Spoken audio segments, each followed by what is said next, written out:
It's Killershrewfan's 12 Days of Reviews. Hello everyone, Killershrewfan here, and welcome to Day 5 of Killershrewfan's 12 Days of Reviews. And have we got a beautiful model to take a look at today.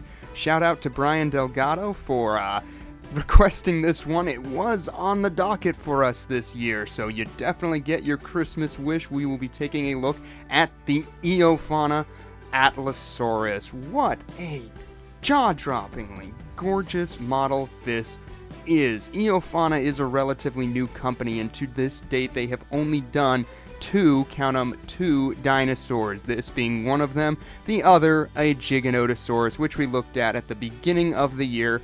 It was a fine model. It was pretty accurate, but the sculptural details and paint scheme left a little bit to be desired, so I wasn't too hooked on the company once I got my hands on that Giganotosaurus. Then this happened, and everything changed. They released the image for this dinosaur, I think it was back in like August or something, and ever since then I have just been gobsmacked with how beautiful the sculpts of Eofauna are, and just how incredible they can look when given a proper paint scheme. I saw the image and I thought, there's no way it's gonna look that good in person, but I'm still excited for it. It showed up. It looks that good in person. The paint scheme in person, in hand, compared to the paint scheme of the promo images is strikingly similar, and I was just blown away when I unboxed this Atlasaurus. So we're going to give you guys a closer look at this dinosaur. Before we do, I do want to note that it comes with a tag here, as did the Giganotosaurus. This one just kind of slides off, so we can give you a nice look at what we're dealing with here. You've got this lovely artist's rendering of the Atlasaurus with some stats featured down below. It's nothing like that is essential for a dinosaur model, but it is cool to see it being included. Also included, you've got this little miniature booklets, not unlike the Safari Limited tags, that has a silhouette of the dinosaur, and then inside you can find all these different factoids, which is great because if you're like me, and I know that I am, I didn't know anything about this dinosaur, really, until they had released this toy. Like, I'd seen pictures of it and everything, but I was never, informed on it. Now, thanks to Eofauna, I not only have one for my collection, but I have a better understanding of a new species. Honestly, I'm tired of babbling. I cannot wait to give you guys a closer look at this dinosaur. So without further ado, we're going to jump right in. Let's do this! So having a look at the head of this model, we are treated to some incredibly subtle sculptural details in the forms of scales of varying shapes and sizes covering the entire face. The eye is done in a nice yellow color and is ringed with a black line and yellow patterning to really make it pop from the rest of the blue head. If you look at this thing from the front, you can see it is very subtle, but it is there, that there are the sort of keratin beak-like striations on the upper and lower mandible. So that was a recent study to my knowledge, and the fact that Eofauna went and included it on this model is very impressive to me.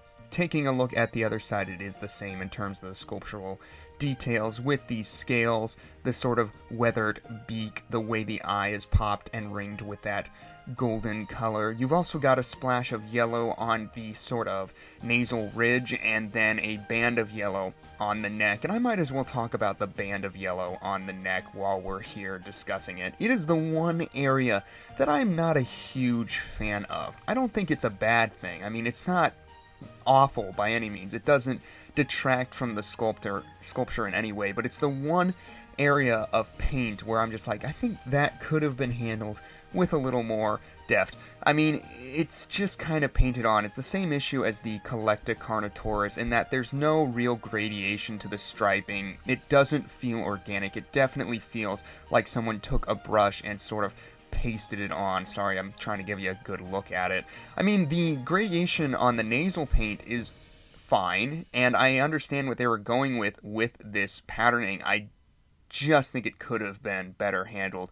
A little bit of softer colors and a little bit of gradation into the blue, because everywhere else the gradation of color is so nicely done. Not bad. I understand what they were going for. I feel like I've seen this on birds before. I couldn't tell you what species, so it is a touchstone.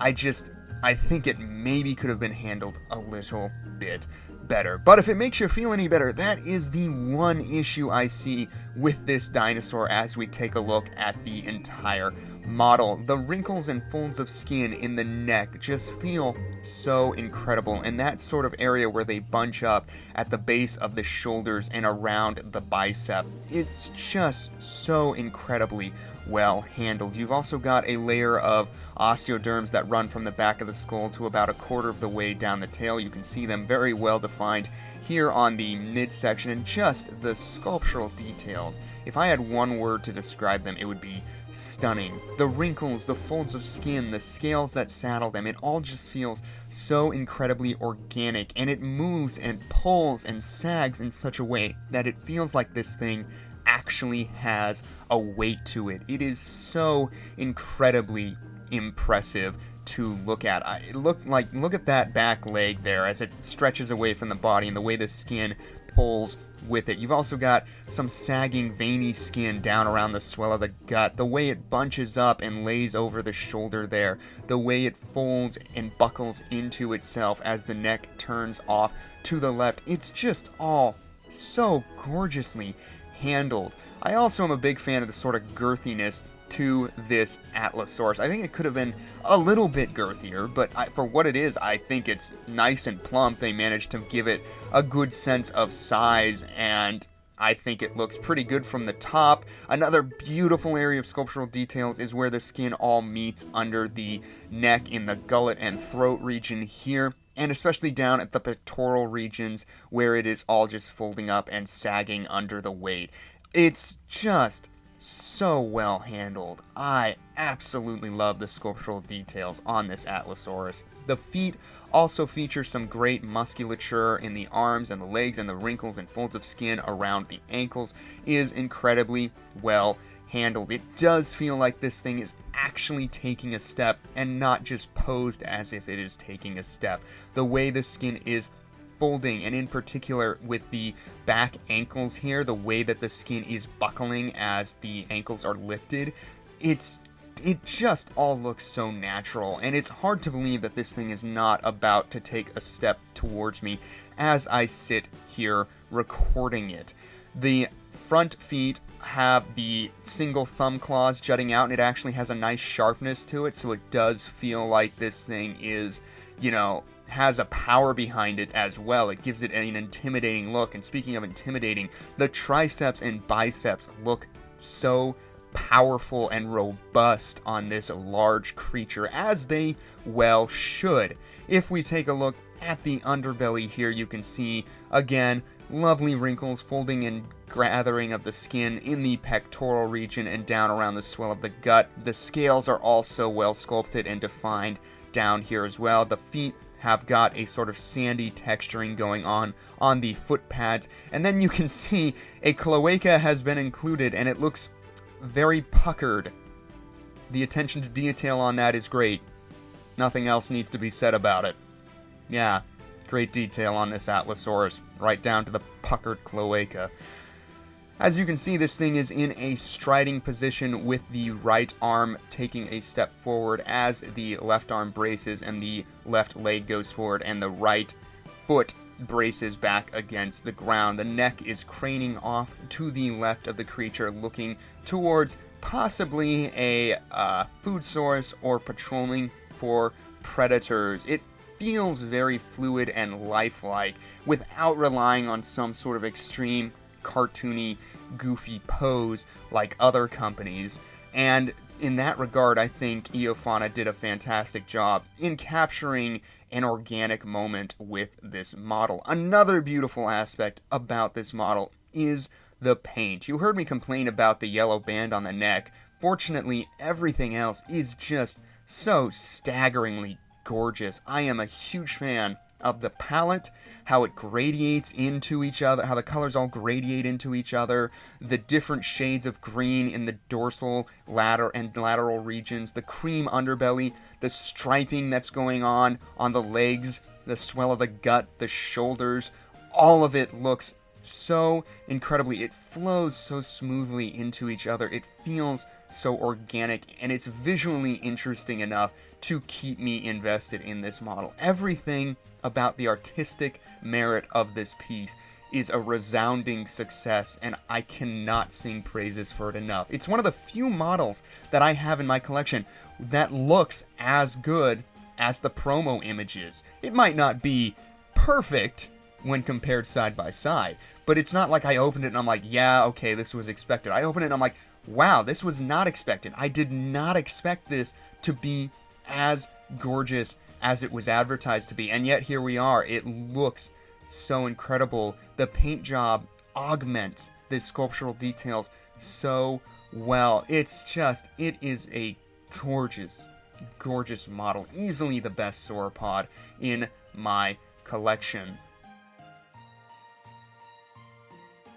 So how big is this Atlasaurus? Well, it was a quite bit larger than I thought it would be, measuring at 14 inches from tip of tail to tip of snout, which is about 36, 37 centimeters. I'm having a hard time reading the tape measurer there because it's not in focus, but from the base all the way to the highest point, you're looking at right around 9 inches off the ground, which is about, 23 centimeters. I'm sorry, my arm got in the way there. I was trying to read the tape measure. So yes, a sizable figure for size comparison. I'm going to go ahead and bring in an also new for 2019 sauropod, the Camarasaurus by Safari Ltd. And as you can see, these two are similar in terms of their size. The Atlasaurus does edge it out in terms of the height, but in terms of the length, they do come pretty close. And just the disparity in sculpture and paint job with the Eofauna company deserves to be highlighted in this moment. Granted, Safari Limited is a cheaper price point, and they are toys for kids rather than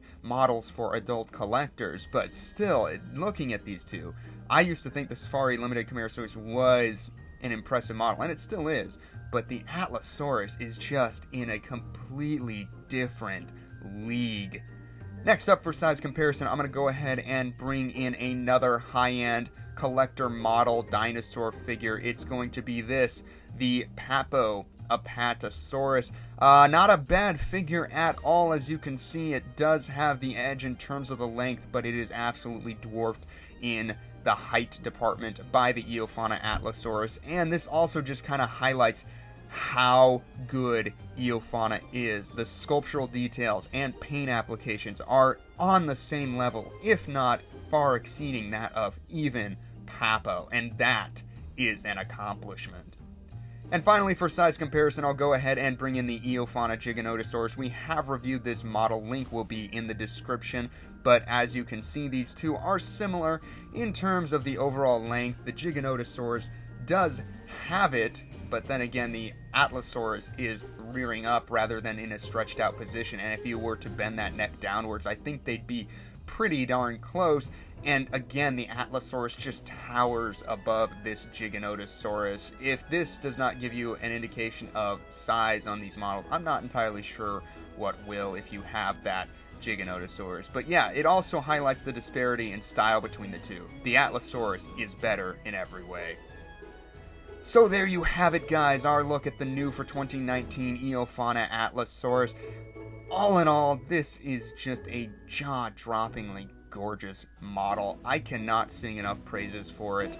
I mean, everything about it is a win. The sculpt, the paint job, the price point, Eofauna themselves. I mean, buy this model. Buy this Atlasaurus. Eofauna works to educate, and all of the profits go back into making these models and furthering scientific research on these dinosaur species. So buy, support. They have come out of the gate and affirmed themselves as being among the best, if not the best, affordable dinosaur model producer. I mean, it's what? It's like, I don't know, 20-25 bucks from everything dinosaur. Shipping will hurt you a bit, but it's dirt cheap for what you are getting. I highly recommend adding this Atlasaurus to your collection, and I have no hesitation whatsoever in giving it 9 stars out of 10. As always, I want to know what you guys think of this dinosaur model. Do you own it yet? Are you planning to pick it up? What is your favorite offering from Eofauna thus far, and what are you hoping for them to do in the future? Drop a comment down below with all of your thoughts, and as always, if you enjoyed our review today, don't be afraid to let us know by hitting that like button, and don't forget to subscribe on the way out for the rest of Killershrewfan's 12 days of reviews. We will see you tomorrow for the next one. Bye-bye now.